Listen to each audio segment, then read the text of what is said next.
हमारे YouTube channel जानू music को सब्सक्राइब करें और साथ में बेल आइकन दबाना ना भूलें। Mix by DJ Amar ji दीवाना, चनौरा चौक, चनौरा चौक, चनौरा चौक, चनौरा चौक। तोरे से करे छियो जान हम प्यार गे, हमरा से है तो नहीं अब इंतजार गे। गे तोरे से करे छियो जान हम प्यार गे, हमरा से है तो नहीं अब इंतजार गे। आई लव यू लिख के दे दे रुमाल में, आई लव यू लिख के दे दे रुमाल में। सुनाई गे जान चुमा दी है नया साल में, सुनाई गे जान चुमा दी है नया साल में, सुनाई गे जान चुमा दी है नया साल में।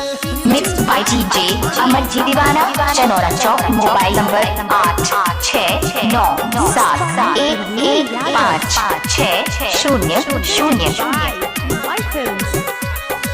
नया नया साल के नया नया दिन गे, दिल से करे छियो तोरे पसीन गे। भौजी के छही तू छोटकी बहिन गे, याद में तोरा नया बयानीन गे। चलै घुमैबो जनकपुर नेपाल में, चलै घुमैबो जनकपुर नेपाल में।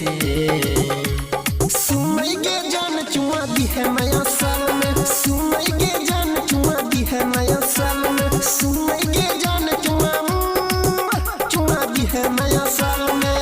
Mix by DJ Amar ji दीवाना, चनौरा चौक। Mobile number 8697115600।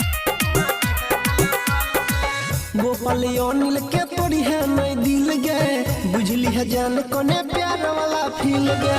तोरे ला धड़कै छै हमारा दिल गे, सच बात कहो तोरा पर बिन सुनील गे। तोरा से मिली के रहबै बेहाल में, तोरा से मिली के रहबै बेहाल में। सुनै गे जान चुमा दी है नया साल में, सुनै गे जान चुमा दी है नया साल में, सुनै गे जान चुमा। Mix by DJ Amar ji दीवाना, चनौरा चौक, चनौरा चौक, चनौरा चौक, चनौरा चौक।